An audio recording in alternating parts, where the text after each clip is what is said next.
আয়াতুল কুরসি পবিত্র কোরআনের সবচাইতে মর্যাদাশীল আয়াতসমূহের একটি। যে ব্যক্তি সকাল সন্ধ্যা আয়াতুল কুরসি পাঠ করবে, সারা দিন সারা রাত আল্লাহ তাআলা তাকে জিন শয়তানের ক্ষতি থেকে হেফাজত করবে। রাত্রবেলা কেউ যদি ঘুমের সময় আয়াতুল কুরসি পাঠ করে ঘুমায়, আল্লাহ তাআলা তাকে সারা রাত শয়তান থেকে হেফাজত করবেন। ৫ ওয়াক্ত নামাজের পরে কেউ যদি আয়াতুল কুরসি পড়ে, তাহলে সে মৃত্যুর সাথে সাথেই জান্নাতে প্রবেশ করবে। আজকে আমরা আয়াতুল কুরসি শিখব। চলুন আমরা শুরু করি অর্থসহ এবং উচ্চারণ সহ।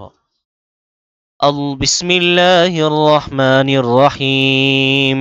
আল্লাহু লা ইলাহা ইল্লা হুয়াল হাইয়ুল কাইয়্যুম لا تأخذه سنة ولا نوم له ما في السماوات وما في الأرض من ذا الذي يشفع عنده إلا بإذنه يعلم ما بين أيديهم وما خلفهم ولا يحيطون بشيء من علمه إلا بما شاء وسع كرسيه السماوات والأرض ولا يؤوده حفظهما وهو العلي العظيم।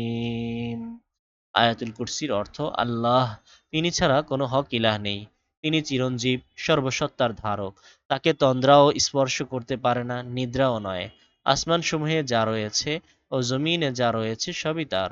কে সে যে তার অনুমতি ব্যতীত তার কাছে সুপারিশ করবে? তাদের সামনে ও পেছনে যা কিছু আছে তা তিনি জানেন। আর যা তিনি ইচ্ছে করেন তাছাড়া তার জ্ঞানের কোনো কিছুকেই তারা পরিবেষ্টন করতে পারে না। তার কুরসি আসমানসমূহ ও জমিনকে পরিব্যাপ্ত করে আছে, আর সেগুলোকে ধারণ করা তার পক্ষে কঠিন নয়। আর তিনি সুউচ্চ সুমহান।